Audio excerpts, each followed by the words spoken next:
Right. All right. Peace and blessings, family. It's your brother Atum Ra, representing Melanated and Illuminated. Appreciate y'all for checking us out today. Man, I got two heavy hitters with me here today.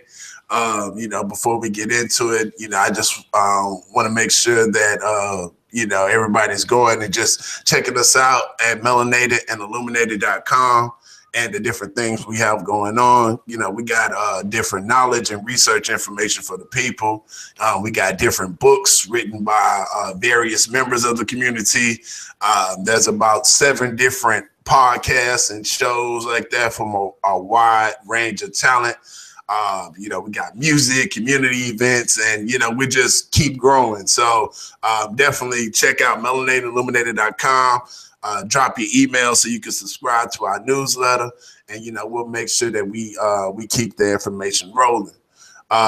Today I have 2 strong warriors on with me today. We're going to be building on the importance of Black media, and why we need to control our own media outlets so that we can be in control of the different messaging that we have out there. So let me get into my introductions first. I know these 2 brothers need little introduction from me, but I'm gonna introduce them to my audience. The first brother is the CEO and the host of Do the Knowledge Radio. Here, I have a lot of affection for, because, one thing that I see on his platform is he's always bringing together various ideologies within the Black community. And, a lot of people within their circles, we end up beefing and we end up going back and forth against each other.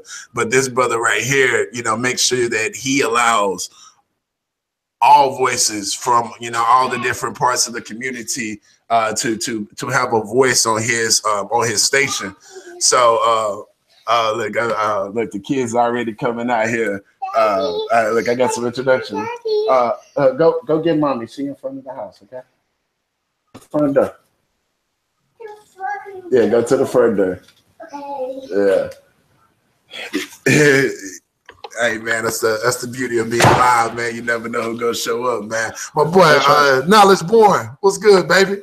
Hey, peace and love, man. It's an honor to be on Melanated and Illuminated podcasting. I see you got a lot of beautiful shows, man. The blessed to say, Mike, that Bob, Professor James Smalls and the like them been on, man. So hey, it's an honor and privilege. I'm here with you. I got a lot of love for you, and I'm here with the living legend. When we talk about Black media cannot be mentioned without the likes of Doggie Diamonds in the building. You understand what I'm saying? It's definitely an honor and privilege to be on your platform and to be on the platform with my big brother, Doggie Diamonds, man. And the next brother, just like my boy Knowledge just mentioned, is already a legend, within his own right. This was one of the brothers that inspired me to get up and use my voice for good. And he also was one of the first ones to kind of lay out the format that some of us use today to be more than just a media outlet. This brother has all types of musicians in the community, all types of activists within the community, and it's a show that it isn't just within one lane. Like, he covers all areas. And like I said, man, this brother's been doing it for a long time. He's had a lot of heavy hitters on his show. So, brother Doggie Diamonds, what's good, brother? What's up? What's going on? Just happy to be here. It's my first time on your program, but it won't be my last time. And I just want to say what's up to all the viewers out there, everybody that can hear us, everybody that can see us. It's 11 a.m. in Brooklyn. I just woke. Well, it's 11:15 a.m. I just woke up. I was in the. I be going to the gym on a late night, so I just woke up, washed my face, brushed my teeth, and I'm ready to go. Yeah, well, man, just let the people know, man, you know what I'm saying? We got all coasts, you know what I'm saying, in Babylon cover right here, you know what I'm saying? Got my boy Doggie Diamonds in Brooklyn, my boy Knowledge Born out there on the West Coast, and you know, me down here in H-Town representing the third coast. So, you know, it's good that, you know what I'm saying, brothers from different regions, you know what I'm saying, are starting to link up. You know, that way, you know, we can kind of show to the larger audience how no matter where we at, we all still kind of going through the same shit. You know what I'm saying? So, man, just, you know what I'm saying, starting off, you know, dealing with some current news. Man, I want to get both of you all's opinions on what you all are seeing going on with the NFL right now. You know, basically the NFL is, you got grown ass men playing a little kid game, getting paid millions of dollars. But if you look at the NFL combines, that's the thing where they showcase their skills to see what team is interested in them, what team is looking to draft them, pick them. You know, this is the beginning stage. It's no different between the slave auctioning block. Like they look at their height, they make them jump, they look how long their arms are, how long, you know, it's crazy to me. So you really got to look at that. Most of the NFL owners are old white men, you know, so some of their ideologies remember when there was segregation. They remember when it was, you know, when they wasn't allowed to drink off the same water fountain. And the NFL is just interesting to me. I have mixed views. This on one view. Well, I know that what Kaepernick is what he's arguing against in his argument, which is police brutality, and they made it about the flag because they was able to hijack, you know, your protest. That's what they do. But he was protesting police brutality for black men, women, and children, which I agree with. The issue that I have with it is that if we say boycott the NFL, what about the black men employed by the NFL that can possibly lose their job?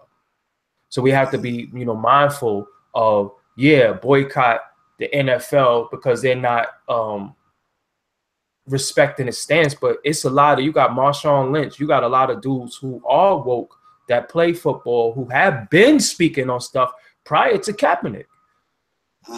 Facts. We can't get caught up in a hashtag and now we're all woke and I stand with Cap and it's like, you know, that's cool and everything, but a lot of black men and women who are paid by the NFL. Not only that, a lot of black men are taking care of their family from being paid by the NFL. So if we should say boycott the NFL and F the NFL, then a lot of black families could suffer too. So it has to be a balance. It has to be a respect of our protests. It has to be respect of our voices. And at the same time, you know, you can still love the game. You know, I personally don't watch sports the way I used to because I just don't have the time to watch grown-ass men play a little kid game. You know, so I don't have the time because I'm, you know, creative people.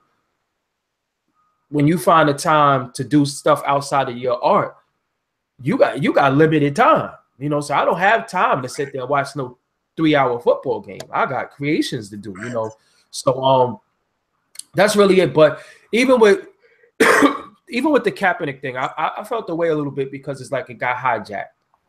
And now you got people who say, I stand with Cap, but why you wasn't with him when he was on the field? Because his stance didn't change what he's protesting. A lot of people stood away from him, was like, you know, black people, we still got the slave mentality. Like, oh, no, that nigga crazy. Don't go against massa. You know what I'm saying? So when he first made his stance, everybody was like, oh, this nigga's crazy.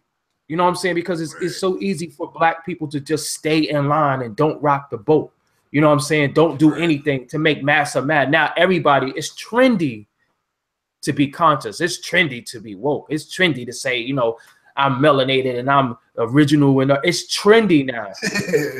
But I keep telling people it's not a hashtag. It's not what you say. It's what you do. It's your ways and actions in your lifestyle. So with the NFL, like I said, I have mixed things.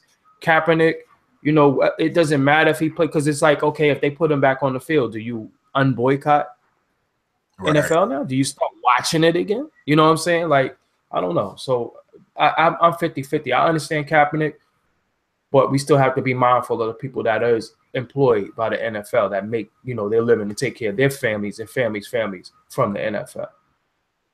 Peace to that. Brother Knowledge. Yeah, this not even my subject matter.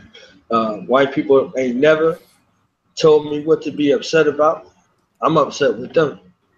So I don't chase after the ambulances or the fires that white people put out there. You understand what I'm saying? We in this for loving our people and making a better future for our children. You understand? Like, white people made these sports palatable for our people so they can stop being inventors and they can stop creating things, and we can run behind them and be subservient. You see what I'm saying? You know, when we were coming to school, everybody wanted to be a teacher, doctor, lawyer, things like that. You see what I'm saying? Like, as far as using our mind, now they want us to use our back and they give us a tenth. You know, you're dealing with so-called white Jews who give you a tenth. So if you get $1 million, it's a tenth. You see what I'm saying? They never went away from the tenth. So you only get a tenth. They got 9/10, you got 1/10. You see what I'm saying? So if they give you a $200 million contract, what they making off you? They're only giving you a tenth. And when you start looking at those contracts, too, you look at it like we thinking we seeing money. Them Jews ain't giving you no money. Look at them contracts and read them contracts and understand. And they want you, by the time you leave the league, that you broke. You understand what I'm saying? That's not only that you in broke, that you in debt. You in debt. Your body is messed up. Your mind is messed up. You can't do anything after you leave that league. You understand what I'm saying? So they're using you. So when we start talking about bloodsuckers of the poor and who is the 10% on the poor part of the planet Earth, understand what's really happening. You see what I'm saying? What's really happening? You know, you got brothers out there that's on the field, you know, but just like Doggie Diamonds said, it's a whole industry. And our people are keeping that industry alive. You know, you got personal trainers, you got lawyers, you got all kinds of people that's involved on, you know, that's not playing on the field. You see what I'm saying? So it's a whole industry that's there. And we last hired, first fired type of situation. Yes, you know what I mean? Yes. So we really got to be cognizant of that, but also truly understanding what that is.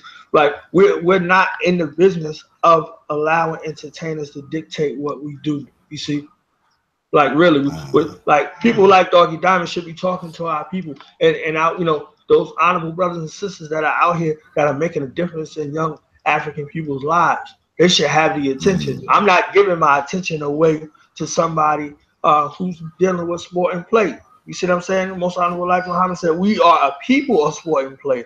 And it still holds true to this day. You know what I mean? Right. So when you really want to change the minds and the conditions of the people, you have to change the attention and what they lend the energy to and giving attention to. You see what I'm saying? So we really have to be mindful and cognizant of that, you know, because it was just only a certain period which our youth are buying into this, and they thinking like, you know, out of not, you know, 100% of the people, 1/10 of them make it to the league, 1/10 of them make it to the NFL, to the NBA, all of that. You see what I'm saying? They're thinking like, this is going to be my saving grace if I do this since I'm a child, and they're backed by parents who feed them that. You see what I'm saying? And say, hey, you know, you're going to be in the NFL, you're going to be in the NBA, and all of that. You see what I'm saying? But it's only 1/10. So we back at 1/10 again. 9/10 of them don't make it, no matter what their talent is, no matter what it is. You see what I'm saying? So they feeling, you know, their children heads with pipe dreams because they thinking like, okay, I got to do this to take care of my family. How many people get hurt? In some cases, might even lose their life trying to get to the NFL, to the NBA through college. You see what I'm saying? Right, so, right. That's a real valid point. We're not even speaking about those people. You see what I'm saying? We're not even speaking about those people, how they can't even work. If they get a full ride to a scholarship, you know, on scholarship to college, they can't even have a job. They can't even get a part-time job. So they eating ketchup sandwiches through college, hoping oodles and noodles. Get that opportunity. You see what I'm saying? Because they can't even sustain themselves. You know what I mean? They can't even eat up their own likeness. And the 10th that I'm talking about that make it to these leagues, they've been watching them since they were children, since they were in Pee Wee leagues. So you see what I'm saying? Since they were like 5 and 6 years old, they already got them marked, earmarked. You see what I'm saying? So, you know, the slave trade, you know, goes all the way back to when they were children. You see what I'm saying? Right. Like, you know, when that shit happened with Michael Vick, you don't think they was watching Michael Vick ever since he was a young boy? Come on, man. They knew. Yeah, no, most they of know them. I can definitely. So, you know, growing up, having that understanding of what that is, that exploitation of what that really is, you see what I'm saying? We have to look at all of that and say, like, hey, like this is not something that we should lend our energy and attention to, because it's very detrimental to the psyche of African people. You see what I'm saying? What you gonna do after that? You know what I mean? Like, you could barely know how to read. You good at sports. Those schools is going to puff you up and whatever. They don't care nothing about you. They care about, they're making them, you know, they capitalizing off of you. So from elementary school all the way up to college, if you're doing good in these sports, sports department get raises, they get bonuses, all of that.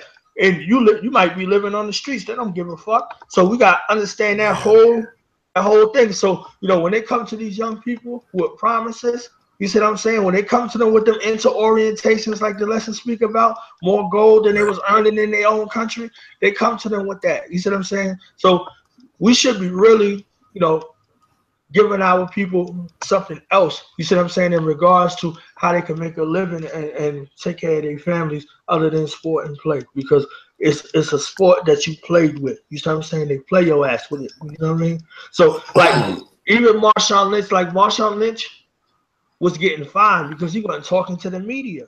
You see what I'm saying? Like, he was getting fined when he wasn't talking to the media. Like, he didn't give them interviews. You see what I'm saying? Like, that's just crazy. So you know that it's way beyond the scope of just sports. And what that dude just said, that the cracker just said about, you know, it's like the inmates running the prison. Yeah, inmates running the prison. Yeah. Come on, man.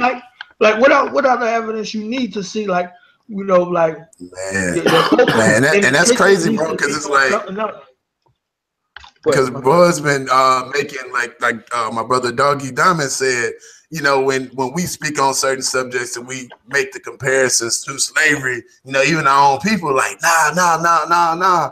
And then, like you said, this just passed the other day, you know what I'm saying, with the owner coming out and making the reference to, you know what I'm saying, can't have the inmates running the prisons. You know, they'll throw it right there in your face. And, you know, just being from Houston, you know, Harlem Clark, you know, like you referenced, Brother Knowledge, they've been watching, I grew up watching Vince Young, you know what I'm saying? He was our local hood hero, you know what I'm saying? And since middle school, you know what I'm saying, recruiting them, trying to get them in. And, you know, I think, yeah, in totality, we don't really look at the numbers and the percentages of make it, because, you know, so you have, you know, 500,000 high school players, then goes down to maybe about 200,000 college players, and then down to a few hundred, you know what I'm saying, in the NFL. And some of these brothers have been putting their bodies in harm's way, you know what I'm saying, their whole life. So that's the reason why by the time they get to the NFL, they only get 3-4 years they last. And then, you know, brothers not even 30 and can't even walk. And as for me, I sports household, playing sports my whole life. And so, you know, when the whole situation kind of came up, you know, this year it's one of the first years of my life I not watching football. Like, I was a religious football fan, and you know, it kind of weighed on me, just thinking like like Doggie said on. I know that this is a entity where a lot of our people are being support their family, but then I also have my personal opinions on the subject. And you know, the way I kind of looked at it was the fact of, you know, when you look at the past few lockouts that they've had, you know, whenever the owners decide that they're not getting what they want, they shut the league down. They don't care about the players or the fans. They want what they want. And kind of the same way, when the players don't get what they want, they shut down the league, not necessarily caring about the owners or the fans. So I think that now you know, it's kind of the time for the fans to kind of take power and take control and like let them know, you know what I'm saying, what we're really feeling and what we're really thinking. And, you know, now we're kind of seeing that come to fruition. But just kind of getting back to, you know, what we're talking about with black media, you know, the fact of that we.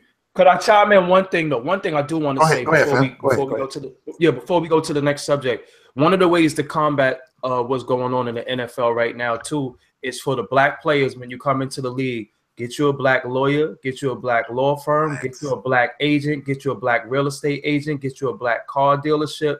That's the way that you give back to your people, because you're gonna spend the money with your people. Let your people earn the commission. That's one of the ways too. So if you're getting all these millions of dollars and you putting it back into other communities, how does that help you? You know what I'm saying? Right. You get you a black woman, you marry your black woman that was with you before you was famous. You get a black real estate agent, you get a black car dealer, you find a black jeweler. You know, anything that you want to do, you know, it's there for you. You just have to seek it, because they're all gonna come and pick at you. They're like vultures. As soon as they see something, they're all coming. You sort out your people. Where's your day one people? Where are the people that you grew up with? Start a business. Go back to your community. Start a business that can employ the community. So that's one way that you could combat being in the NFL and people looking at you like, you know, damn, you ain't support Cap. You ain't supporting what he's saying. You could be like, yeah, but I support 700 people. That's it. From this NFL check. For me getting tackled, for me getting concussions, for me getting broken bones, for me possibly not being able to walk when I'm 37 years old from all the arthritis and all the broken bones. I support 700 people who support 2,000 people. That's how you give back. So I think a lot of people are not switching the conversation from, they're just saying, yo, boycott. I agree. But it's a lot of money coming in. So you take the money and then you put it back into something that could be really you know, helpful to your community where you come from, you know, and other communities, you know. So that's one of the ways that we should do, because we always go, we get the Jewish agent, we get the Jewish lawyers, we get the Jewish accountant, you know. You find yourself a black white woman. Yeah, you find yourself a black accountant, you put those millions in a black bank. You understand what I'm saying? It's so much that you can do to better the situation of even being with being in the NFL. And people look, you know, because some of our people are looking side-eye at some of our black people because they're not protesting and standing up. But you don't know how people protest. People protest different. Absolutely. Everybody doesn't come with the picket sign. Somebody's behind the scenes really writing the literature and doing different things. So, you know, that I just wanted to chime that in to give a different perspective of how you can help the causes and not even be on the front line, but you are helping in a great way. No, I absolutely agree, man. And you know, that's one of the reasons why they give brothers millions of dollars, but don't show them how to invest that money. And that's the reason why 80% of them go broke after, and this is an all professional, well, mostly NBA and NFL, no surprise, most of them are occupied by our people. But yeah, they'll give you millions of dollars, but yeah, they won't show you how to, like I said, how to actually utilize that money, kind of along the lines of what the sister Lauryn Hill say, it ain't about what you cop, it's about what you keep. You know what I'm saying? And so, you know, and then also to your point, brother, that, you know, the point about various people protest and choose to utilize their voice is an important thing that I think that, you know what I'm saying, amongst us that are so-called revolutionaries or whatever, you know what I'm saying, that we have to get out of the, well, not just us here, but, you know what I'm saying, in general, how we have to get out of the mindset of that everybody doesn't express themselves in the same way. You know, like I said, there are some people that are comfortable with being out on the front lines, being out on the streets and everything else like that. But, you know, we need brothers in health. You know what I'm saying? Teaching our people how to eat right and take care of their body. You know what I'm saying? We need educators, you know, out there that's, you know what I'm saying, educating the children, lawyers, tech people. You know what I'm saying? Those are all different ways to, you know what I'm saying, do, you know what I'm saying, a revolution that, you know what I'm saying, they don't necessarily have to know about. You know what I'm saying? You don't have to necessarily be out there. But look though, the youth is being programmed to either be an entertainer or an athlete, right? So the entertainer, the athlete is the cash cow, right? But all the money goes into the lawyers, the accountants, the real estate agents, the car dealers, the jewelers, you know, and then Uncle Sam. So you're not being, so our children are not being taught how to even get some of the money. They're just being taught to make the money for everybody else, because you the last, look, when you make your money, everybody else is going to make more money off of you. Right. You understand? Because everybody got to get paid. Everybody, the person who manages your money has to get paid. The person who sell you your house has to get paid. The person who makes your jewelry has to get paid. And by the time you look, you'll end up with absolutely nothing. So if we had our people taught to be lawyers, or, you know, going to school for law, going to school, even in law enforcement. I know as a kid, we was always like, fuck the police because of that. But there are good black cops. Yeah, absolutely. You know, there are good black cops. Absolutely. Because even when we say fuck the police, we say we police our own neighborhood. That shit sound good, but what about your cousin that's out there selling crack and you know that shit? You ain't say nothing to him? Facts. You ain't tell him, so you're not policing the neighborhood. What about your uncle that you know is a known molester and y'all ain't whip his ass yet? Facts. You understand what I'm saying? So we keep saying it's police the neighborhood shit. Like, cut it out. You know what I'm saying? Cut it out. Because if you really gonna get down, you're gonna get down. You're gonna get rid of all the drug dealers. You're gonna get rid of everything that's harmful to the children and the elderly in the hood. You know, so at the end of it all, hold on, let me adjust this camera. At the end of it all, damn, my shit is touchscreen. Shit. You know, at the end of it all, you know, like I said, at the end of it all, you know, we just gotta just find a way to keep the pot within our people. You know, basically that's that. Yeah, the money is gonna come. You get the money from these big corporations. Now, how could you take the money and put it within your people? And that's what we got to figure out via the lawyers, the accountants. You know, without repeating myself, that's what we have to figure out. You know, start your own law firm, start your own accounting firm, because you got to understand, right?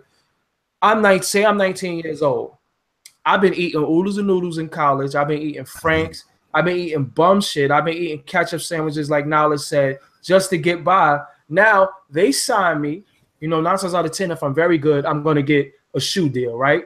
So I get a shoe deal for millions of dollars. That has nothing to do with my actual contract. So now they sign me and I get all this money from the actual team. I could eat steak 10 times a day. The steaks could be $30. So I have no idea, because I'm so used to not having that. It's like, yo, I could get steak. Remember Trading Places? We all saw that movie when he was like, hold up, I could do whatever I want. This is what happens. So now they're not being trained to, yo, you can't just spend your money frivolously. You can't just take the money and go buy $30 steaks all day for yourself and all your friends and jewelry for everybody, because in 10 years, you're going to need that. But what do you expect somebody to do who has no training and money? They never had it before. Anything we get that we never had before, we go crazy. We just take it and we just wild out. So, you know, that's you know, that's just the reality of it. But yeah, I'm gonna let you continue. I agree, because, you know what I'm saying, that's one of those things that it isn't just a product of brothers in the NFL. You know what I'm saying? Like, we see this in, you know what I'm saying, in the rap industry. You know, we pretty much see this in all different industries that we're in. So yeah, definitely starting early, you know what I'm saying, with the youth, teaching them the importance of finance and investing is, you know what I'm saying, definitely where, you know, a direction we need to be pointing in. And so, you know what I'm saying, just tying it back into, you know, the importance of black media, like Doggie Diamonds mentioned, you know what I'm saying, how Kaepernick's initial stance and message was hijacked. I think, you know what I'm saying, part of that did have to do with the fact of that, you know, our people are kind of consumed with media outlets that we don't control the narrative for. And so, you know, that kind of plays into the emotions and, you know, how a lot of people within the community move. And so, you know, just, you know, bringing it to the black media, you know, I want to ask you brothers, you know, we can start with Knowledge. What first inspired you to get into media?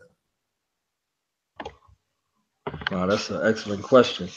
I'm on here, but with one of my brothers who inspired me to get in the media right here, Doggie Diamonds. You understand what I'm saying? Me too. Me too. Doggie Diamonds media platform.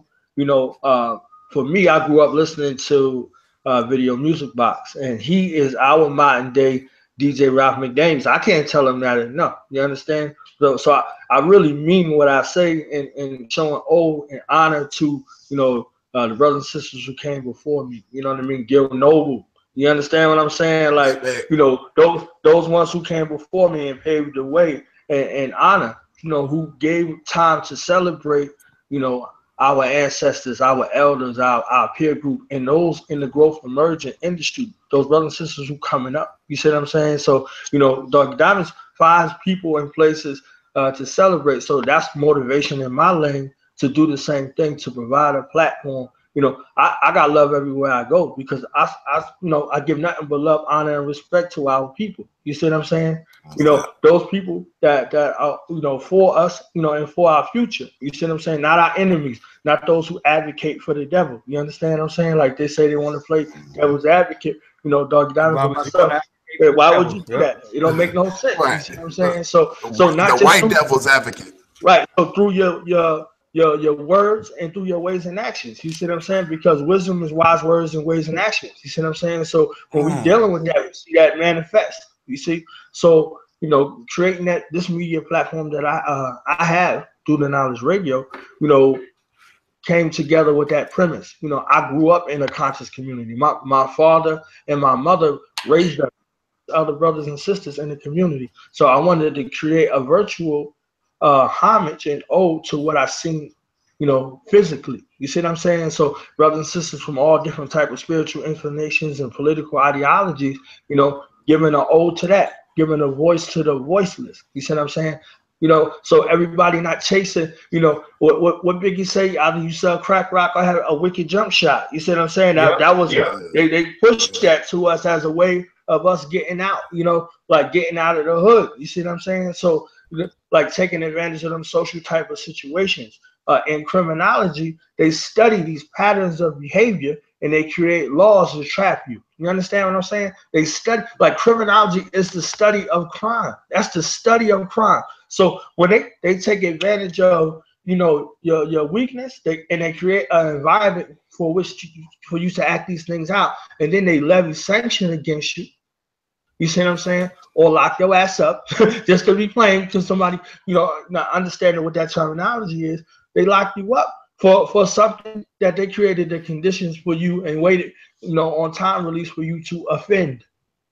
You see what I'm saying? So if we don't create lanes as media, if we don't create alternatives as media, if we're not providing points of reference or examples, you know, for our people, then, you know, we're dooming them to the same type of fate. So I had to get, you know, into media, you know, as a proper propaganda force to be able to showcase and, you know, bring brothers and sisters who are entrepreneurs, brothers and sisters who are authors, who are poets, who are MCs, you know, and the like, to say, hey, look, these are other options, to bring the doctors, to bring the lawyers, to bring the alternative holistic practitioners and things like that, and say, hey, this is another lane. And also, you know, people who are in construction and plumbing and things like that. You see what I'm saying?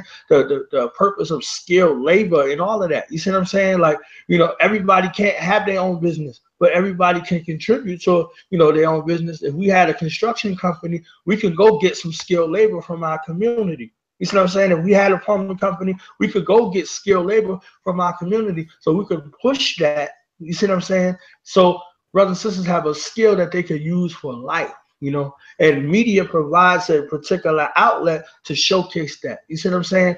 It's one example I want to, and I'm gonna get up off of it real quick. There was a little young brother from the islands. He was out there with his friends, and they made a little video, and they was working out, and he was telling, you know, his peer group the importance of health. He had them out there working out. He was like, you in this world, you can't have no weakness. If you want something, you got to be able to go get it, and we're going to get it because we strong. So he had them out there doing push-ups, elevator push-ups, all kind of stuff. You know, everybody was like, yeah, this is good, but nobody even reached out to the young brother to bring him on the platform. You know who brought him on a fucking platform? Ellen DeGeneres. You see what I'm saying? So if we don't grab a hold of our youth, They waiting for them. You see what I'm saying? They waiting for them. That's why they got science fairs and shit in school. That's why they talking STEM, all of that, because they want tomorrow. They want to solidify their space in tomorrow through our children. You see what I'm saying? So, you know, our children bringing them science fairs and things like that to school. They offering them money and things like that. They already got them. They already got them. You see what I'm saying? So they could pledge allegiance. That's why you got your hand over your heart, pledging allegiance to the flag, pledging allegiance to, you know, who's giving birth to you, who's born in you, and who's putting you on, who's showing you what success looks like. You see what I'm saying? So media has to come in, black media has to come in and counteract that and have them look from within. You see what I'm saying? So, you know, that was my 2 cents right there. For sure, for sure. Brother Doggie Diamonds, man, first of all, let the people know, you know what I'm saying, how long, you know what I'm saying, you've been doing it, and then also, you know what I'm saying, what kind of inspired you to, you know what I'm saying, get in the game? I've been doing media for about 11 years, 10, 11 years, with doing the Come Up DVD. You know, that's a lot of those early Nicki Minaj interviews you saw. That was me, Max B, Gucci Man, Beanie Siegel, Shorty Low, Jadakiss, Styles P, Chic. You know, I did so many interviews early on DVDs. But that wasn't my brand. That was something that I was contributing to. From there, we started Forbes DVD, which was an actual physical DVD, but there's also a website that's still in existence to this very day. And I've interviewed everybody and their mama on that. But I was inspired by Ralph McDaniels. You know, what a man that the power that Ralph had, you know, maybe he does know the power, but every time I see him, I always let him know the power that he had. You had the power to take all the riffraff off the street at 3:30 every day. Might have been outside fighting, wanting to stab, shoot, cut, rob, steal. They left the street to go in the house to watch your program. That's power right there. You know what I'm saying? That's power right there. And when you went in the house, it wasn't like you was watching something that was harmful. You was watching music videos. It's the only way you can get it. So that's power right there. So from 3:30 to 4:30, there was no crime, there was no fights, there was nothing going on because everybody was in the house watching, you know, watching TV, and that's very powerful. So growing up, as I seen it, I was like, damn, like, you know, from his programming, he's able to stop and prevent a lot, and also inform, because he had a lot of informative things on there. Also, people don't give him credit for that, and give birth to a lot of the artists that we see today. Platform, you know, that's still sustaining right now, comes from that platform. Hype Williams come from there. Little X, Benny Boom, all of them come from Ralph McDaniels. People don't know that, so we celebrate some of these people, not even knowing that he's the father of a lot of media, all media, in my opinion. You know what I'm saying? Especially black media dealing with the urban, you know, market. He's definitely the father of that. He predates Yo MTV Raps. He predates, you know, Hot Tracks. That's when we was, you know, I'm showing my age a little bit, when we was little. He predates Rap City. He predates a lot of that. You know, he founded a lot of that. And he was also a music video director. So he did videos for Boys the Men. He did Wu-Tang Protect Your Neck video. You know, he did a lot of stuff that you don't know that he actually did. So when I seen somebody that's doing that, I was like, damn, like, from this camera, you can really, really tell stories, help with stories. And then I also wanted to document my journeys and what I was doing, you know, being a music producer, being in a group. And I used to see how Mike Tyson used to say he used to watch hours and hours of film of other boxers to learn how to be boxers. So I said, let me get a camera. And time I had the big ass VHS camera with the actual VCR tape in it, where you took the tape out the camera and put it right in the VCR. So I was like, yo, we could record our rehearsals, so we could just get our, you know, our steps on point and everything like that. You know, you're not hyping the crowd right. So we used to watch our rehearsals like game tape. So from that, it's like you turn the camera on people and you start asking them questions. You start bugging them out. You start going in the street. So right there, and I'm talking about, this is 1992, 93. You know what I'm saying? This is a long time ago. Like I said, I had a VHS camera.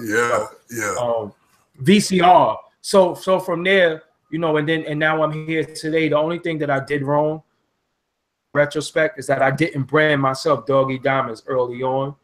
but I'm glad that I didn't, because I wasn't ready for what comes with this. What comes with this, people don't know the other side of this. They think you get popular, everybody sings the praises of you, you on YouTube, yo, it's great, everybody loves you, you got all these subscribers, you're getting all this money. Yeah, but it's the downside where people playing games with you, people slandering about you and don't even know you based upon the video, and they having a they judging you based off of what they think and not what they know. And it's all your people doing that shit to you. So imagine being on a crusade.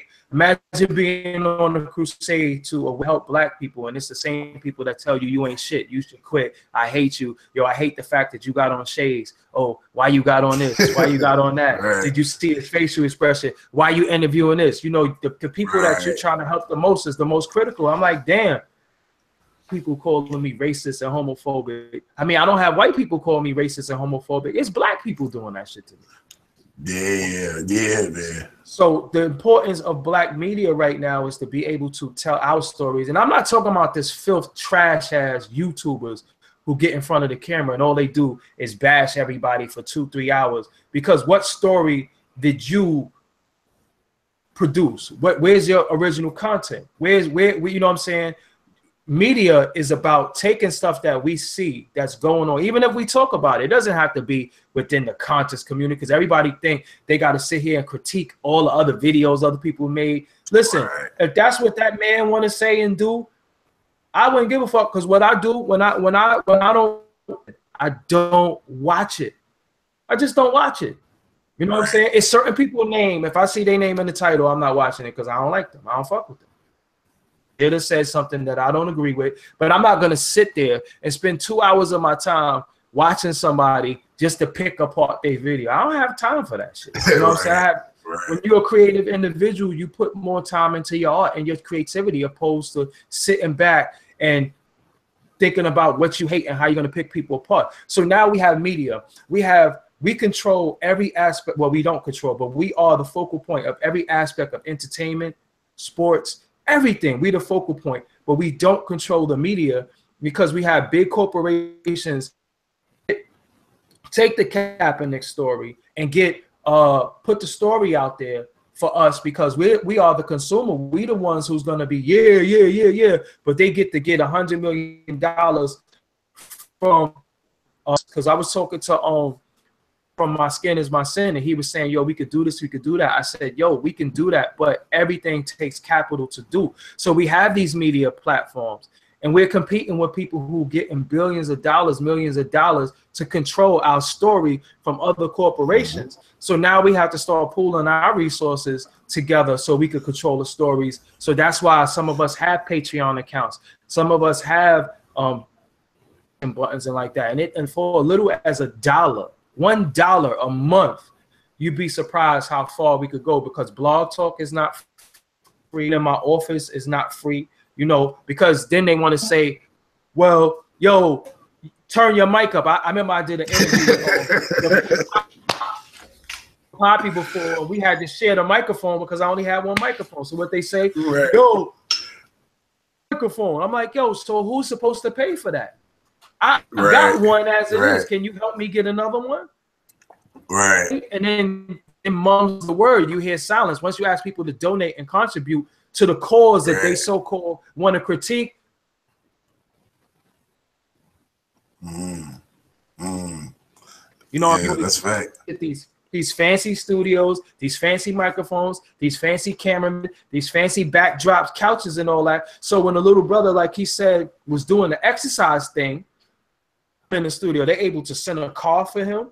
They're able to bring him in the studio, feed him, give him refreshments, give him some paraphernalia, give him some merch, give him all that. So he feel like, hey, the only one who cared about what I was doing was Ellen. No, that's not necessarily true. We just don't have the finances and resources to reach out to you or get a compensation for your time to get your message across. Another example, when you were younger, you seen for 10 cents a day, you can feed a starving African child.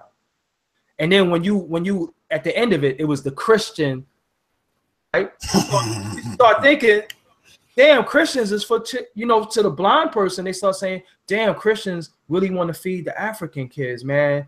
That's, yo, that's special, man. We got to donate to the Christians. So if you donate and the people giving millions of dollars, why is it still starving people in Africa?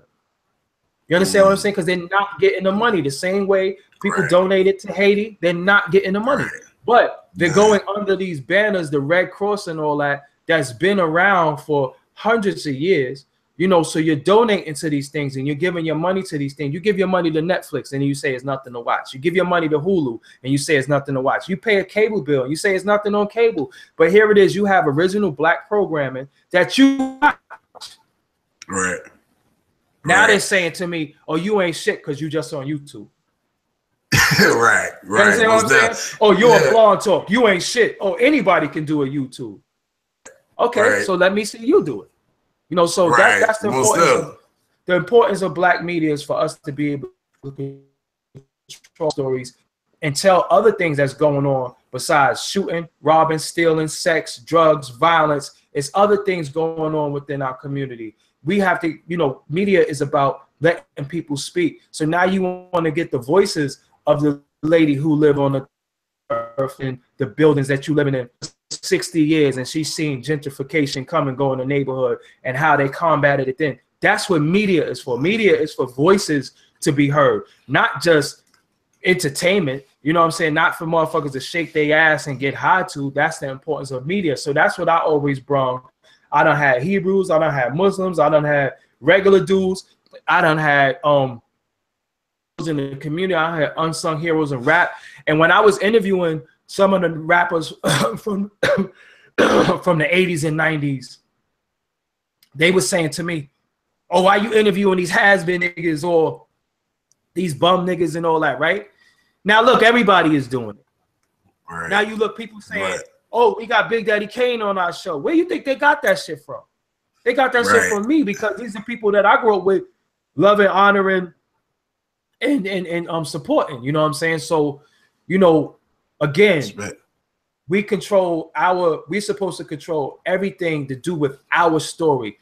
Do not let them determine who's our heroes and sheroes. If you decide you want to do a show dedicated to Dr. Ben, don't let them say, oh, Dr. Ben wasn't nothing. What about Dr. Ruth? She was a sex therapist and all that. Fuck Dr. Ruth. You know what I'm saying? You can't let me or make me believe or give me my heroes, because my heroes is my heroes. You know what I'm saying? My heroes is my heroes. Some people hero is their mother and father. How many people salute their own family? They don't even salute their own family. And I got people who say, yo, I support you. I love what you do. But support goes a long way. For example, I keep having to give this analogy. Everybody shared the video of the dude with the dress and the gun. Now everybody is sharing the video of Offset B. That is so important to people. But here it is. You a motherfucker who been with your baby moms for 10 years and you ain't get her no ring, but you congratulating the next man for doing some shit that you didn't do. This is very weird to me. You know what I'm saying? So that's deep, man. That's deep. People are in love with celebrity, but not, you know, you live an actual life too. Why are you in love with people you don't know when it's people that you know, that's your peers, that you do not support in any way? It's very, very weird to me. So with my platform, I'm putting out what the fuck I want to put out, when I want to put it out. I'm telling the story that I want to tell, when I want to tell, and I'm not letting nobody tell me what's relevant to me. If I interview a porn star, hey, I want to know, when did you to start giving head on camera? Or when did you, as a man, to fuck, you know, 4 or 5 women in a room? What's going on through your mind? Because there's children coming up who see this, and they might be impressed by that and think that's the way. Just like a lot of young women right now is going to think, well, hey, I could strip. Cardi B did it. She got a record deal. She's getting married. She's making millions. This could be my foundation. And I could go in a strip club for a little while. So I want to know, what was your story? How did you go through this? What made you say one day, I'm going to get up, I'm going to go get a fake ass, some fake titties, and strip? Because now because you're thrusted in the spotlight via white media, you are the hero. Again, they're picking the heroes and sheroes that we should follow. You know, so when we see black people on the news, you see the Don Lemons, you see all these different dudes who are not for our fight. but that's black on the news. So it's celebrated, and people aspire to be like what they deem to be success. Another thing before I close, I gave the example of independent and signed. You could be the dopest rapper, but if you're independent and you're not on Def Jam, it could be a garbage ass rapper like Trinidad James on Def Jam, right? And then you have Def Jam gave him all types of money, right? But then you have an independent artist who everybody loves, but they're not on Def Jam. So the perception is he's not good enough to be on Def Jam. So we're not supporting no bum. We're going to support the corporation, because the corporation determines what's good. So when you have independent black media, we are independent. You don't have to look at BET, MTV, ABC, Fox. You don't have to look at all this. We the ones who's really curating what's going on in our culture. And we got to take that shit back. And we need our people support. PBS is a big cable channel. They ask for donations to this day. PBS.org. Outside, I can show them to you. Presidents are elected. Dollars of merch. Merch is important. A lot of us got merch. You have a shirt, right? Sure. Anyway, what is it going to hurt an individual to pay $25 for that shirt? And you're going to go to Old Navy and pay $25 for a shirt. And that Old Navy shirt don't mean shit. Polo. A motherfuckers who done told you they don't want you wearing that shit. Right. I told you, fuck you. I don't want you wearing this shit. I don't make my clothes for you. It's not for you. And again, being rejected, when certain things rejected, you want it more. Now it has value. You understand what I'm saying? Because you want to be able to say, well, you ain't got this $90 polo. What did Kanye say? Again, somebody that they made a hero that's supposed to be a hero to us. What did he say? It ain't Ralph, though. So that automatically made every black clothing designer, because it ain't Ralph. And then what he do? He in turn takes holy ass t-shirts and try to sell them for $1,500. Man, a white tee. That's crazy, man. To go on, you know, this is what I yeah, man. And you know, one thing, you know what I'm saying, I think, you know what I'm saying, our people also got to be patient with, you know what I'm saying, what we're trying to build, because, you know, when you look at like how we mentioned Ellen and CNN, you know, when you look at these shows, they got, you know what I'm saying, mass producers and engineers and everything like that, you know, to where something me and Knowledge always build on being that one man band, you know what I'm saying, having to, you know what I'm saying, create the content, book the guests, do the sound, focus on all of that, you know, in order to get the product to where we're gonna get. You know, we can't just focus on just doing the show. You know what I'm saying? There's more to that. You know what happened? The ego, right? In our community, the person who does everything wants to be the leader, wants to be the man, right? So it looks to the blind eye that Diddy's a billionaire. You know why? Because he was the producer, the writer, the dancer, the creator. Had help. He had help. Absolutely. So with us being independent, I got the same story. I do have people who film for me on Robin Hood Productions. They film for me, but I do all my editing. I book my guests. I do all of that, right? I do my sound. I do everything, because people don't know. I got to take the sound out of a machine, put it in the computer, line it up with the video. This is not done for me. I didn't go to school. I'm a high school dropout. You understand what I'm saying? So now when I bring people in to assist me, now they want to come into your establishment and and then they want to say, I'm the man and this, that, and the third. White people don't do that. White people be like, yo, I'm the sound guy. You are the producer. You are the director. I'm just the sound guy. Black people, unfortunately, we're taught that you got to be the man. You got to be the woman. You got to be the boss. That's why it's boss. I'm the boss. I'm the boss. But how could you be the boss with 20 logos on your shit?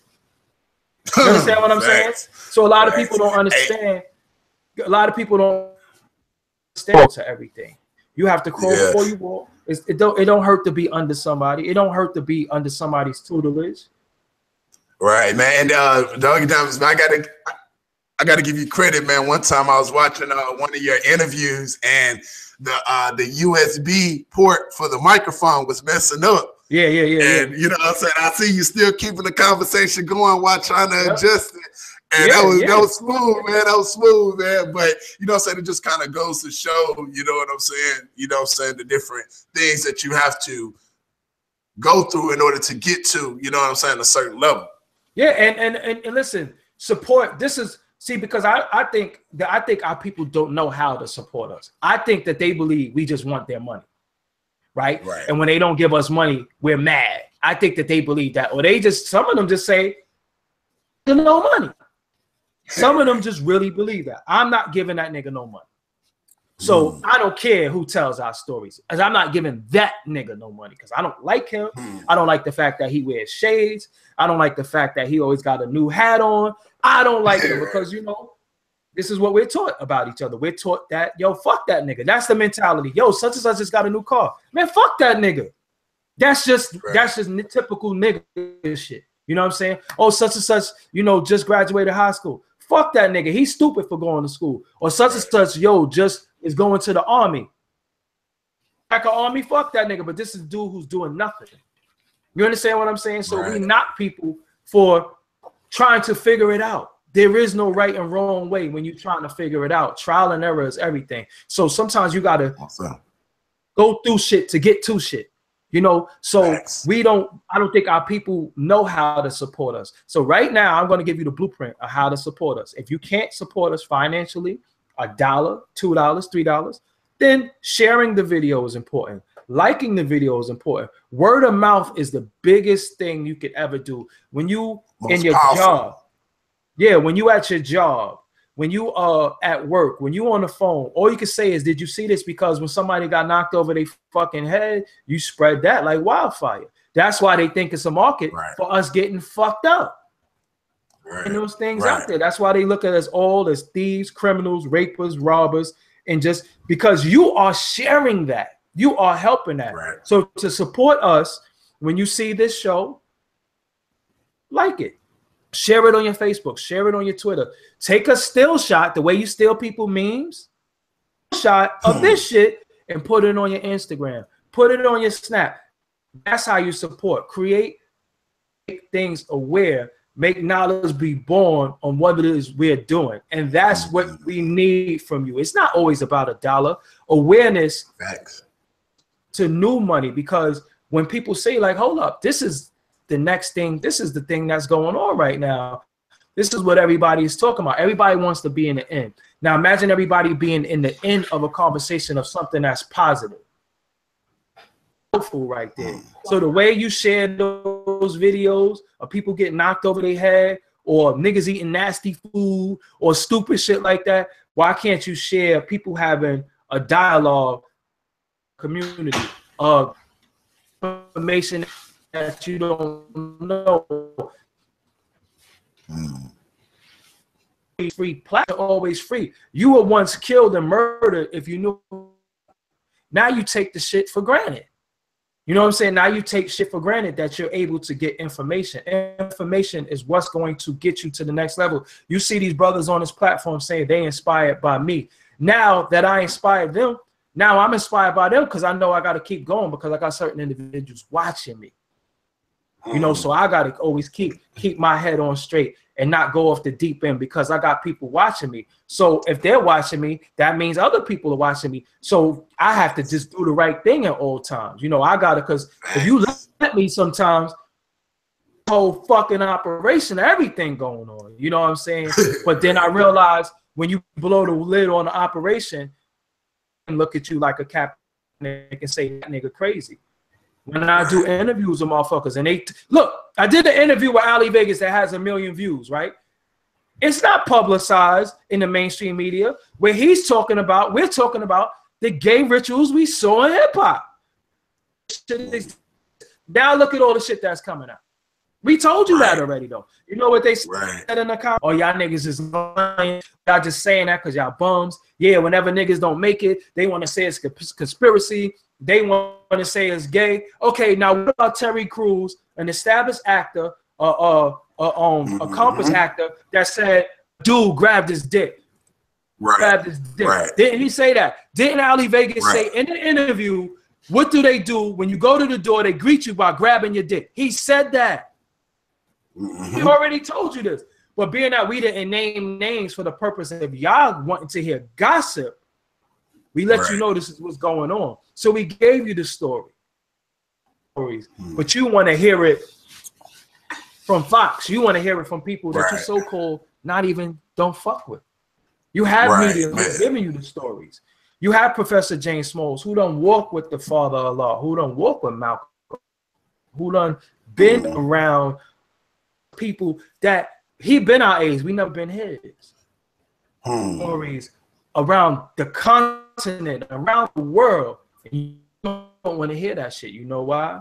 Dress with purple hair is more important and more worth your time when you in for that achieved and lived the age that you, because that motherfucker with dress. Facts. He's put in an environment to die, and he's also making people believe that this is the way I can make it out. Shit, he put on a dress, they gave him $10 million. I put on a dress too. And that's what's happening. You don't think they sat, listen, people, I've been in hip hop labels. They sit in a room and they say, we need something to catch the people's eye. We need to go viral. Dave Chappelle already told you, yo, we have the dress for you to wear. I'm not wearing the dress. So when Dave Chappelle said he not wearing the dress and they seen all the money that he walked away from, these dudes said, shit, I'll wear that shit. Okay, I don't care if they call me homo, gay, because I got a gun. I got the Draco. I'll shoot you. When you watch Fire, who was your favorite character? Omar.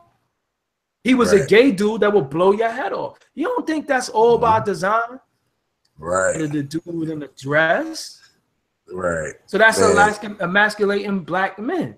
They scared of us. They scared of the warrior. They scared of the dudes who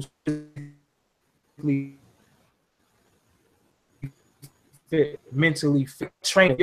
Their media, they silence us and promote them. Facts. So that's the importance of black media.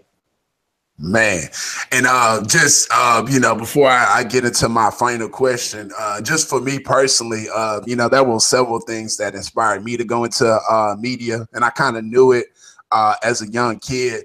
The first thing was, you know, that was a term that my mom always preached to me, you know, the term Kuji Chakalia, you know what I'm saying? Us speaking for ourselves, defining ourselves and naming ourselves. And, you know, that was kind of, you know, that's a concept that applies in, you know, all areas, you know, from art to beauty to, you know what I'm saying, our music to our, you know what I'm saying, our news consumption. And so, you know, that was something that was always big in our house. And, you know what I'm saying, speaking for yourself and defining yourself.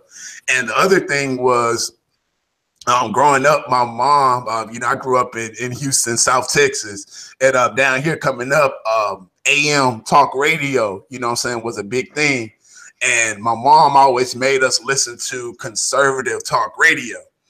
And, you know, one of the reasons why she made us listen to it was the fact of that she was like, if you're going to defeat your enemy, you got to know how they think.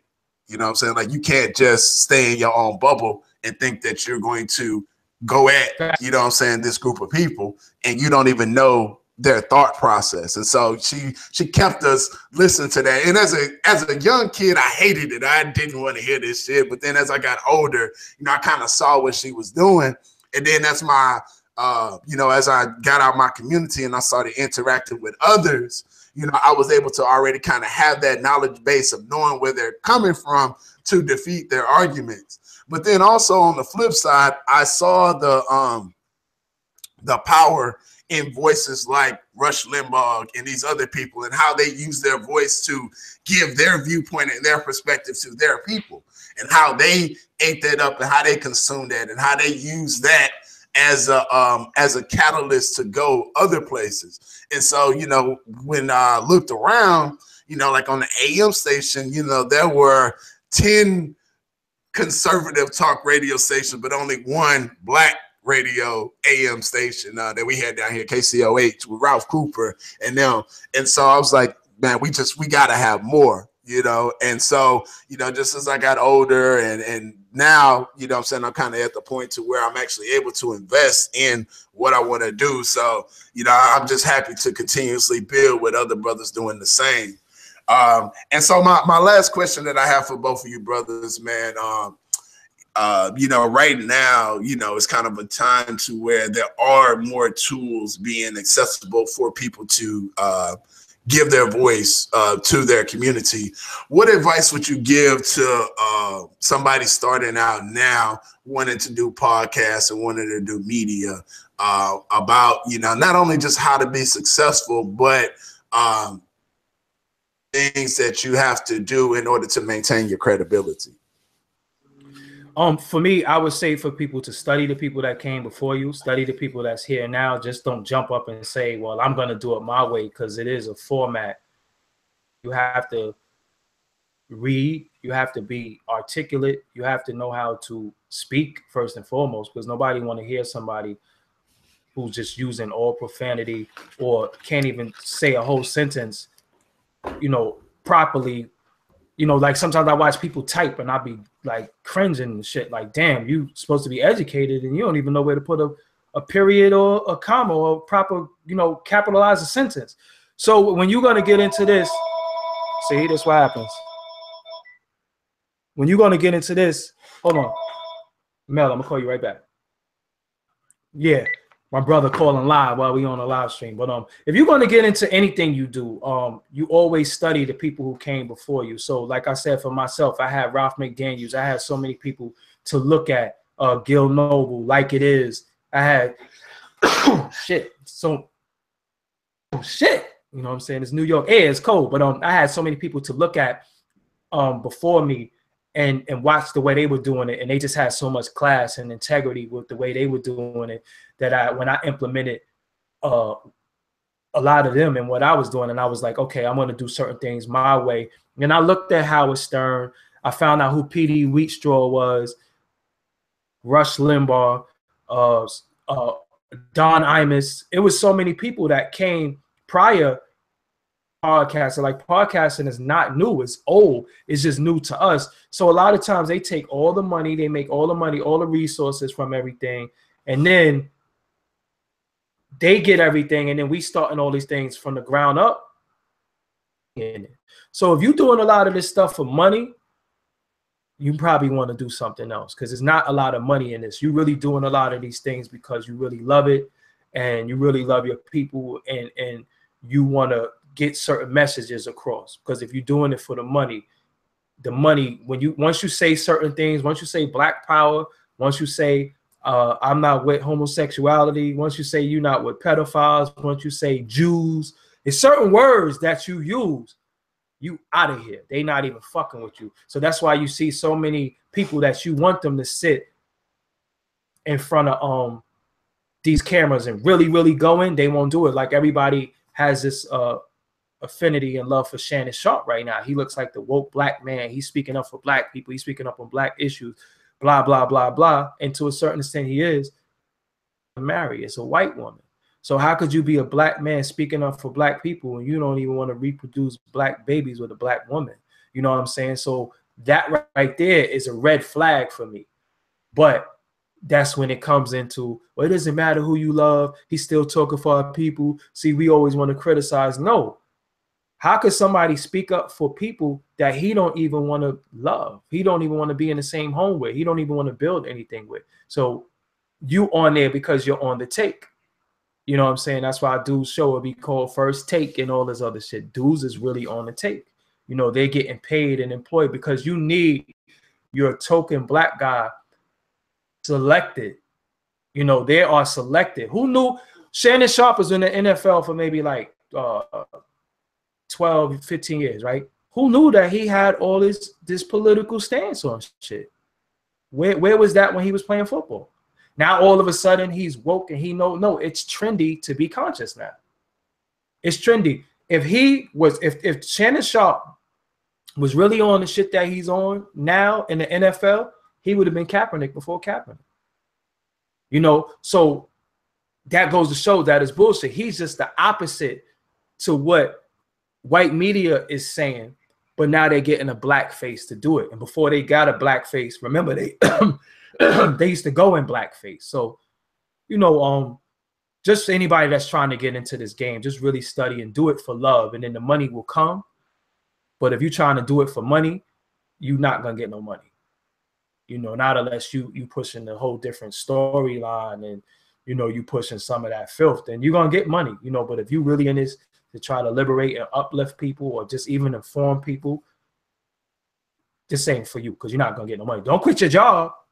You know what I'm saying? If you got a job, stay at work. Ain't nothing wrong with having a job. I tell people that every day. There's nothing wrong with having a 9 to 5. Do not look at you on, you know, I know we use words like plantation, I'm working for the white man and all that. Listen, when they come to cut your lights out, you can't tell them, well, I'm tired of working for the white man, so I lost my, you know, I quit my job. You better take your ass to work. You got to do what you have to do to provide. And then you finagle, you know, some of the extra money you have into your hobby. And then you turn your hobby into a way to make capital. And then your hobby becomes your job. And then once your hobby becomes your job, you never work a day in your life. So that's my advice to people coming and do it because you love it and you want to help people.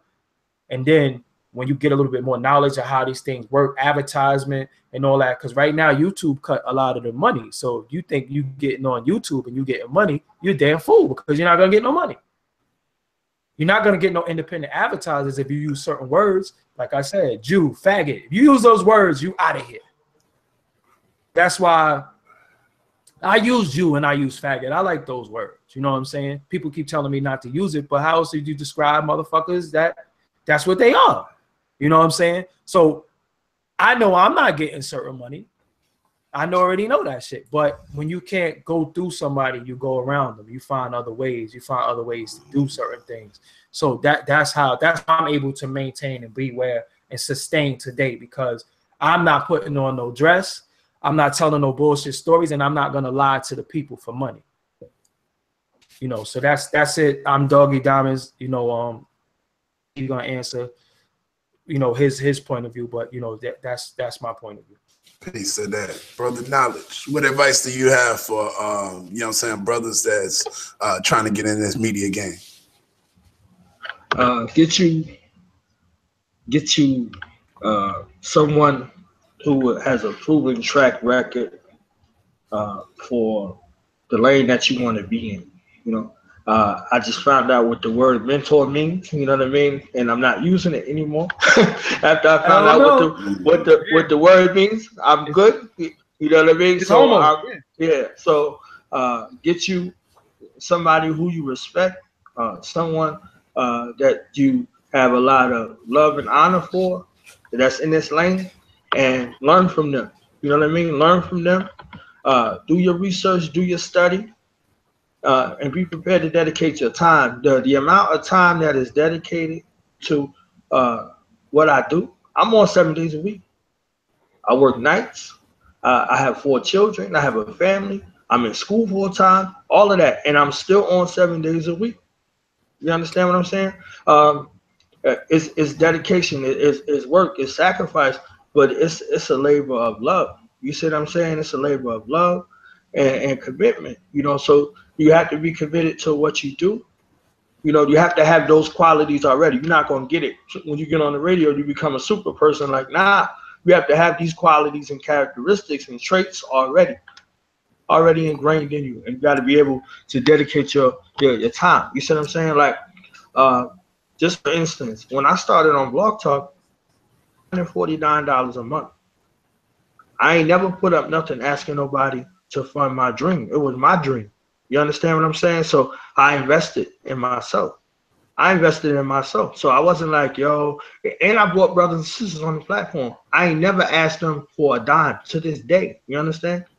So be prepared to, if this is something that you want to do, to invest, to you know, be open to these criticisms that's going to come. Some of them are constructive, and some of them are destructive. You see what I'm saying? You take them in and you use them. You know what I mean? You use them. Like 50 Cent made a whole brand, you know what I'm saying, taking hate. I need you to hate so I can use it for energy. You understand what I'm saying? How powerful is that? You know what I mean? Like, so, you know, instead of wanting to be the good guy, he made money. off being a bad guy. You know what I mean? You know, How to Rob was his first shit when he came on. You see what I'm saying? Dissing everybody in the industry. You know, so he made that into like you know, people want to be Batman. Nobody want to be the Joker. He was the Joker. You understand what I'm saying? So he built that lane. You know, being the Joker. And was the Batman righteous? Hell no, he wasn't righteous. The only reason why he was the Batman because his parents got killed. You understand what I'm saying? Like if his parents got killed in Crime Alley, he wouldn't have been Batman. So you got to look at that. Motives are another thing, and that's why I brought up that example. You see what I'm saying? We have a lot of brothers and sisters that are running around now, and their motives are wrong. Their motives for why they want to do these particular things are wrong. So your motives have to be correct. Your motives have to be in line with what you say and what you do. You see what I'm saying? So, you know, all of these things come into play. And also another key thing that has sustained me is building solid organic relationships. You see what I'm saying? While we on this platform, while we on your platform, is because we got a solid relationship. While Doggie Diamonds is here with me on this platform, we have a solid relationship. You see what I'm saying? So whether the brothers and sisters out there in the community, regardless if we differ in spiritual inclination, I show them love, they show me love back. I don't got to worry about going away getting punched in the face. You understand what I'm saying? I ain't got to worry about going away getting punched in the face because I'm not putting that out there. You see what I'm saying? I could take a punch to the face and then God help you after you punch me in the face. But I'm not putting that energy out there. You see what I'm saying? The Bible says life and death is in the power of the tongue. You see what I'm saying? So if you know, 50 said if you talk about death enough, death is gonna come. You understand what I'm saying? Like, so you know, understanding that, and you know what you want to attract and the things that you want to accomplish and all of that. You see what I'm saying? You can call those things to you, but you have to build those relationships to it. You see what I'm saying? My goal is African liberation. I'm building relationships with people that are solid and strong, that is pushing towards that goal. This is my life's work. You see what I'm saying? This was the inheritance that was left to me by my parents, by my mother and father, from their mother and father, and from their mother and father. You understand what I'm saying? So, you know, this has to be something that's in you. You see what I'm saying? If you have an interest in it, a strong interest in you, then you need to pursue it in a righteous manner. And remember that you're not only representing yourself, you're representing your ancestors, your family line, and all of that. You see what I'm saying? Don't tell me you love Malcolm and you can't tell me about your grandmother. I got issues with that. You understand what I'm saying? Like, love your mother like you love Dr. Khaled. You see what I'm saying? Love your mother like you love these people that's external from your family. You know what I mean? Because African people, as family, we all, you know, if we don't have family, we don't have anything. You see what I'm saying? So, you know, when we go back and really look at that and have a love and honor, all of these things are characteristics that you see that, you know, is able to sustain you. You see what I'm saying? I've been around the world. You understand what I'm saying? And I've been, you know, in places where people have died. You see what I'm saying? I've seen people on their last day on the planet. And that humbles you, and that keeps you grounded, and that makes you appreciative of, you know, sacrifice by other people. You see what I'm saying? So, you know, constantly, if you're looking to celebrate people, you know what I'm saying? Your motive is not to make money, like Doggie Diamonds was saying. If you're looking to celebrate people, you're gonna be celebrated. You see what I'm saying? We both got nominated for a Black Power Award, you know, coming up next month. You see what I'm saying? From celebrating people, looking for people to honor, looking for people to celebrate. By celebrate, I mean tell their story. You see, just like Doggie Diamond was saying, like, you see people, but you don't know why people are doing what they're doing. You see what I'm saying? The dude come pick up your trash. He's been picking up your trash for 20 years. He got a fucking story. Could you imagine the things he's seen? Picking up people's trash? You see what I'm saying? Like, what's in people's trash? All of that. You know somebody how they live by what they're throwing out in the trash. And we're not putting those people on. We're not talking to them. And we're not looking, you know, if we go to places, restaurants, businesses we frequent, you talk to them business owners, you talk to those people that serving your food and shit like that. They got amazing stories. You see what I'm saying? So these are the things that people want to see because they can relate to, you know, regular life. You know what I mean? Like, we looking for names and stars and all of that. You see what I'm saying? You make the star. You create the star. You see what I'm saying? and they won't even have no damn time for you. You know how much appreciation would be received if you went back to your high school or your middle school and you talked to one of your teachers and said, I want to interview you. You see what I'm saying? Somebody that was one of your teachers you grew up with. So it ain't, there's always a place to find people to celebrate and have that connection to it and, you know, be able to bring that out. You see what I'm saying? So, you know, take that time, study, research, make a list of, you know, people you want to interview and things like that, and really stretch your imagination, show your creativity, show the depth of your mind. Your mind is boundless. You see what I'm saying? There's no limitations on your mind. You can go anywhere with it. You see what I'm saying? And believe in yourself and have some patience and have some self-discipline. This is the last thing I'm going to say about that. If you want to be in the public light, what you say and what you do have to be congruent. So like these people who want to be purport to be in front of our people, to teach our people, and they say that they're here for black people, and then you go look at their social media, it doesn't match. You see what I'm saying? I'm committed to the resurrection, reconciliation, and salvation of African people. So I cannot have a meltdown on social media. I cannot, because people are waiting for that. They're gonna be like, yo, he was good, you know what I'm saying? But then he finally showed his true self on the internet. He ain't shit, just like the rest of these niggas. They're waiting for that. You understand what I'm saying? So don't give birth to that. Don't give life to that. Social media is not your psychotherapist. Your Facebook, your Twitter, your Instagram is not your living room. Don't invite people into your house. Your house, your temple is sacred. Your body, your mind, your thoughts, they are things. They become things. They are sacred. They should be, coveted. You know what I mean? Like everybody, like you putting pictures of your children and shit like that. You got fucking pedophiles and shit like that out here that'll steal your picture and be selling your shit on the damn internet. Your images are sacred. You see what your image is sacred. It's everything. You see what I'm saying? So like really guard that and really be cognizant of what you're doing on the internet, especially if you want to be in this lane in regards to media, because they're waiting. You see what I'm saying? It's like vultures circling around a dead waiting for you to die so they can pick at your flesh. You see what I'm saying? That's facts, man. Really understand that and really be cognizant of that, and don't allow your emotions to rule you in that way. You see what I'm saying? And that's whether you are on the internet to be a public figure or not. It's public, and once it goes on the internet, you cannot take it off. You know what I mean? Right. I was on Twitter one time, and I just was sharing flyers for the show, because social media is a place just to extend your brand position in the marketplace. That's it for me. You see what I'm saying?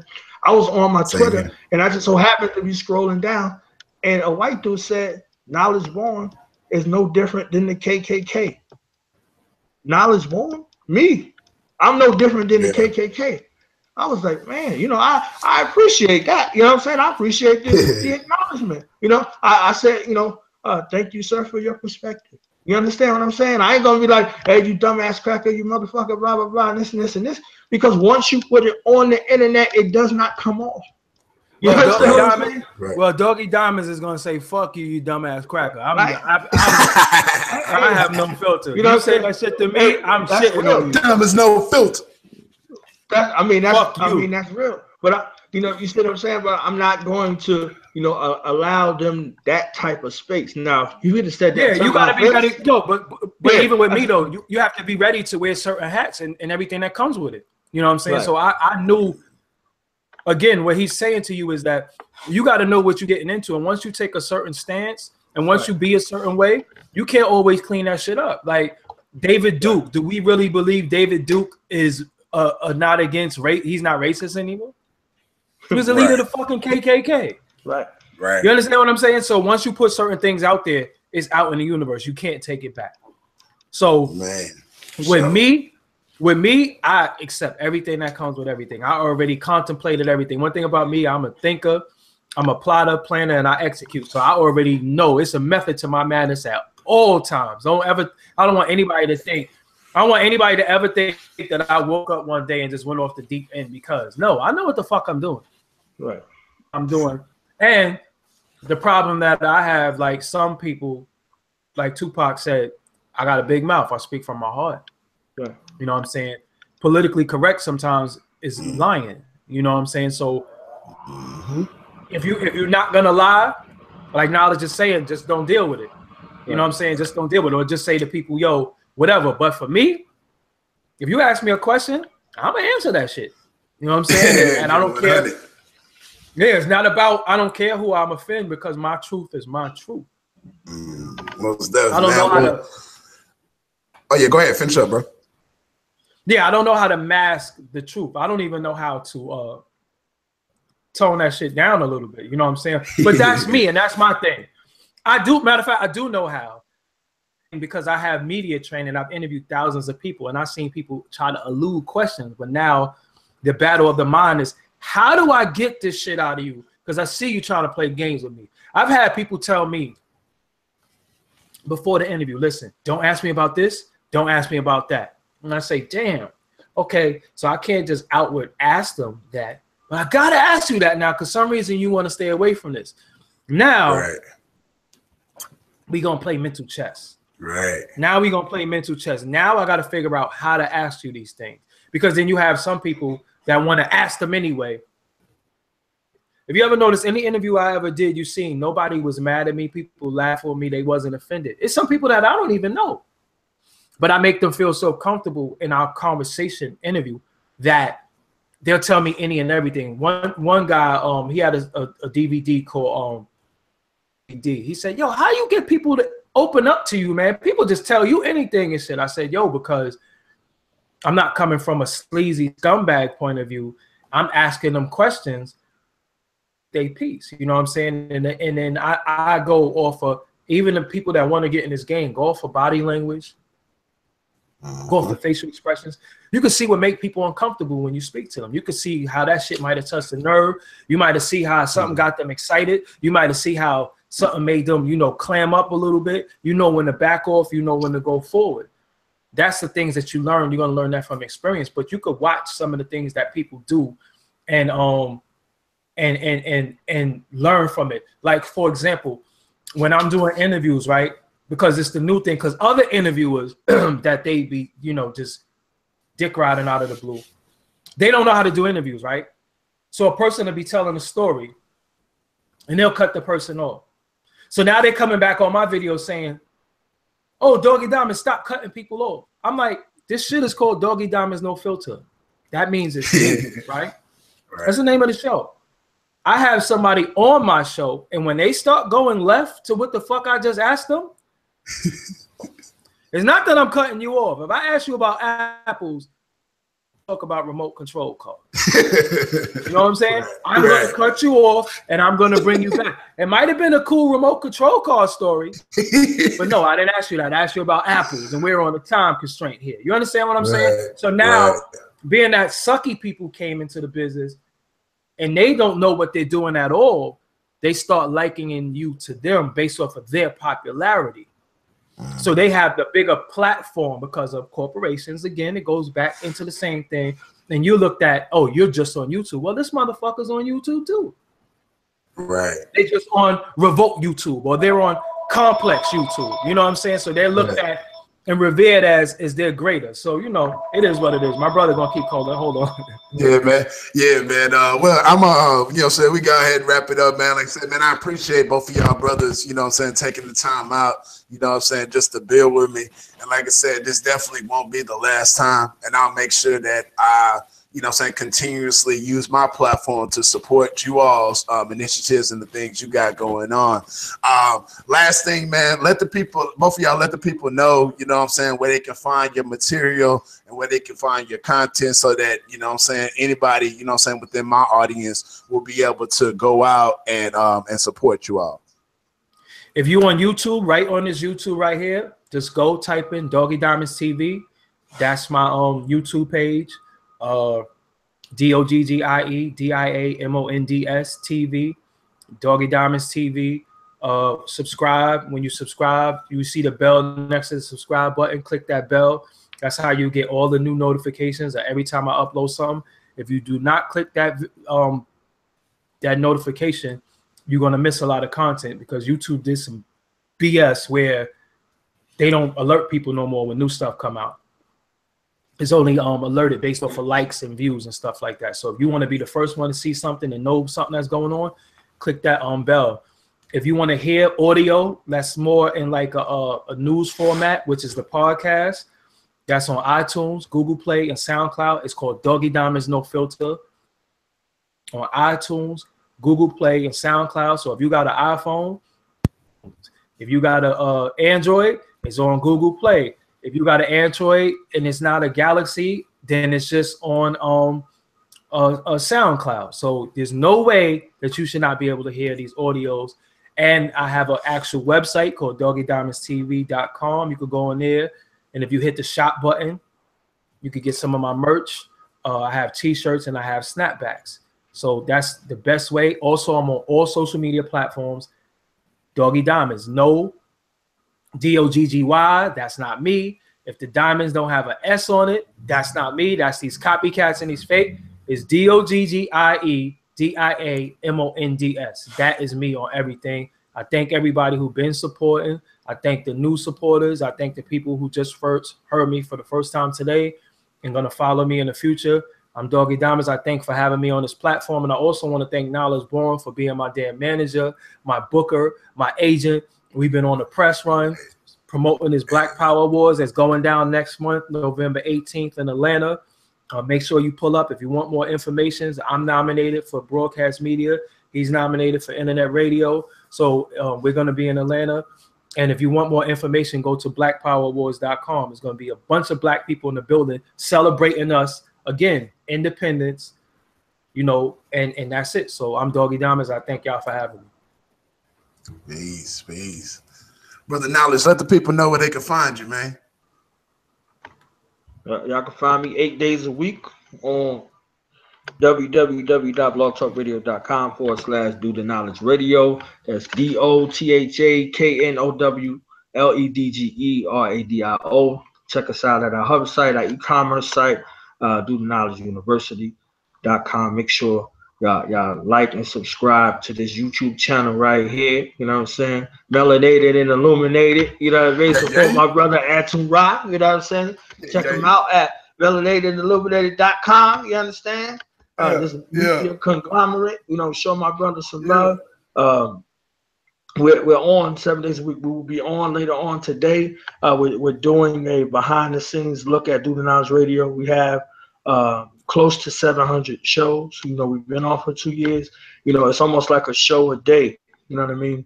And we're doing that, you know, in ode and in honor. So, you know, look out for our web series that's coming. Look out for our documentary that's coming behind the scenes, you know, the making of Do the Knowledge Radio. Also, the book series is coming to, you know, where this is going to be a book series, you know, detailing each episode.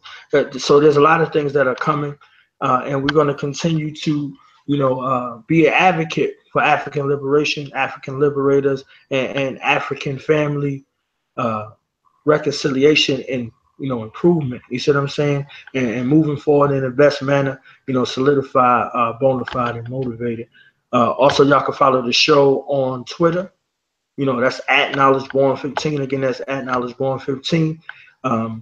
And also, y'all can catch me every Saturday on Get This Wisdom Live. Shout out to Get This Wisdom Magazine. Make sure y'all go subscribe, www.getthiswisdommagazine.com. And also subscribe to that YouTube channel, African Liberation School. I know we're going to have my brother Atum Ra come over and show us some love. You know what I'm saying? Yes, sir. Yes, sir. Chop game over there. You see what I'm saying? Yes, on the same particular subject, because I want to, you know, hear his thoughts. He let us share our thoughts. I want to hear his thoughts on Black media and, you know, Black excellence. You see what I'm saying? So we're going to be dealing with that, you know, coming up here in the coming weeks. So y'all can catch us there. You can catch me there every Saturday, 10 p.m. Eastern Standard Time. And, you know, we on, again, like I said, 7 days a week. So, again, check us out, www.blogtalkradio.com/Do the Knowledge Radio. And also check us out at Do the Knowledge University. I want to thank my brother, man, the God, Atum Ra, man. Shout out to Houston, man. Shout out to Houston, man. That hashtag, stand up for Houston, that's my hashtag. Stand up for Houston. You know what I'm saying? Houston on my mind. Those two hashtags, man. Yes, sir. I don't give a damn about white media, you know, not telling our story no more. It's still going down in Houston. They still need our love and support. You see what I'm saying? Like, all these other things that's coming up, that's as distractions, that's coming to take your attention away from our people that's out there that we need. We need every able-bodied African, you know, having that, you know, mentality of standing up for Houston and having Houston on your mind, man, daily. You see what I'm saying? Save our black institutions. Shout out to the Shape Center. You know what I'm saying? They need that support down there. You know, shout out to Pan-African Connections in Dallas. They need our support. And shout out to Black and Nobel in Philly. These are our institutions of higher learning. These are our African institutions of higher learning. You see what I'm saying? When we start talking about them ancient civilizations where our ancestors was to go get books, you see what I'm saying? When they would go to these universities to go, you know, get those books. These are our modern day civilizations where we go to get those books. You see what I'm saying? When people went to Timbuktu, you see what I'm saying, to get those books. You go to the Shape Center, you go to the Shrine of the Black Madonna, you see what I'm saying? You go to Pan-African Connections, you go to Black and Nobel, you go to anywhere black people are where we're congregating, and you're going to get fed. You see what I'm saying? You're going to get fed on every level. So those institutions need our support. So it's not just black media, it's our black institutions. This is ensuring a black future. You know how many people went there as children to these places, and now they grown people with children? So we got to support these institutions. You know what I mean? They've been around. And also African Center education too. Those African Center educators that are out there, Marcus Klein, Baba Amin with the shout out to Brother Marcus, man. You know what I'm saying? Dr. Samari Kamara out there. You know what I mean? All of those, you know, Acts of Change, all these places that are hubs. These are hubs for African life, for the promotion of African life and protection. Shout out to the Straight Black Pride movement. You see what I'm saying? Like there's so many institutions out there that we can support. You see what I'm saying? And the best thing that you could do is find out how you can support. You see what I'm saying? And just like Doggie Diamonds was mentioning, if you can't support financially, then just be an advocate. You know, share the things that they have. You know, put people on game. Use that word of mouth. You see what I'm saying? Vote with vote with your wallet and vote with your feet. Which, you see what I'm saying? In a way of your attention. What you give your attention and energy to is powerful. You see what I'm saying? So you should be selective with it. You should be selective in that regard. As if is it bringing us closer to the goal of African liberation and African sovereignty, or is it moving us further back? You see what I'm saying? That's it. That's on how you're moving. You know what I mean? So, you know, it's love, honor, and respect to everybody that's out there that has a piece of the story. We don't have the whole story. We have our piece. So we honor everybody's piece and contribution to the story. You see what I'm saying? The Moors got a story. The Hebrews got a story. The Nubians got a story. The Christians got a story. The Muslims got the story. You see what I'm saying? Everybody out there has a piece to the story. So let's allow them the opportunity and space to add their contributions. If they're working with dope addicts and you know, prostitutes and drug dealers and brothers and sisters in the gang and brothers and sisters that's behind the prison wall, they owe a certain amount of respect because they're doing the work that most of us aren't doing. You see what I'm saying? If they feeding the homeless, if they providing shelter, if they cleaning brothers and sisters up, man, give them a salute. Give them, you know, some support. And also support your vanguard operations that are out there. We saying, hey, we need black men to stand up. We got melanated men of action. You see what I'm saying? Shout out, you know, to the blacklisted, things like that. You see what I'm saying? Shout out to the People's Patrol, people that's out there working and they moving. You see what I'm saying?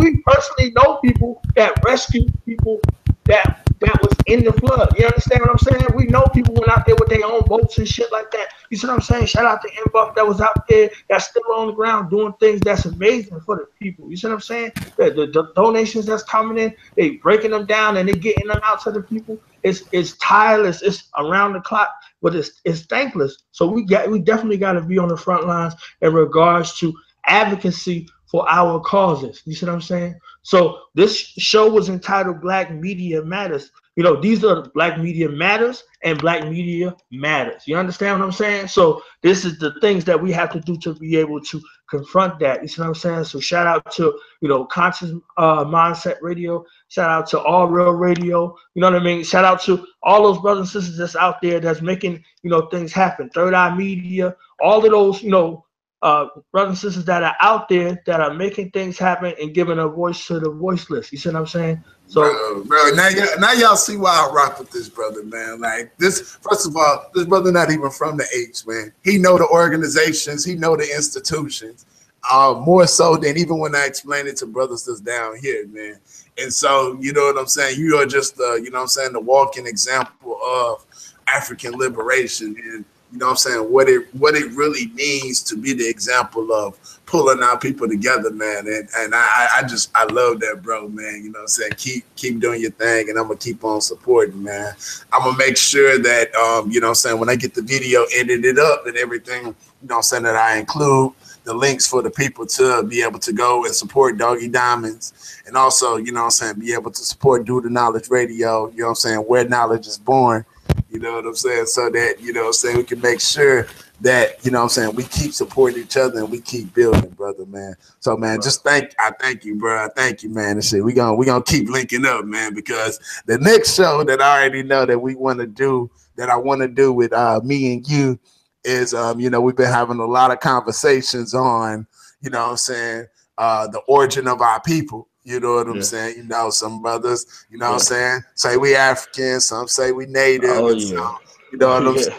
I know this would be a good topic, you know what I'm saying, for us to put out there, you know what I'm saying, from those of us that are into the history and also that are into the science. So, you know what I'm saying? We ain't going to start on that today because that'll be a whole nother 2 hours, you know what I'm saying? You know, we can talk about that for a minute, man. And I got a homie I want to bring with me too. You see what I'm saying? Let me hold up his book real quick. You see what I'm saying? My brother Uncle Benu, the chief priest of Haninsu tribe. This is a 666-page book on authentic Kemetic spirituality. You see what I'm saying? The way of life of our ancestors and how they lived, and a practical guide to, you know, brothers and sisters who purport to have an inclination towards Kemetic spirituality. This is a one-on-one. There's no other book like this. You understand what I'm saying? 666 pages right here. You see what I'm saying? So y'all go to www.haninsu.com and y'all can order this book. You know, we're actually going through the text every Wednesday on our YouTube channel, Do the Knowledge Radio on YouTube. Make sure y'all subscribe to the channel. And we're going through this. It's entitled Remembering Osir. You understand? So, you know, get this book. You know, support my brother. You know, support Haninsu. You know, they're bringing out offerings like this. This is what you get when you're looking around for, you know, African people to celebrate. You see what I'm saying? So you got this right here. Boom. www.haninsu.com. All right. All right, man. Peace, brother, man. You know what I'm saying? We gonna get up, man. And just make sure, like I said, you check us out, Melanated, Illuminated.com, Do the Knowledge Radio, Doggie Diamonds TV. As you can see, I got my main producers in the background telling me that I need to go. They probably hungry. So, so man, appreciate y'all for checking us out, man. And we look forward to the next build, all right? Peace, God.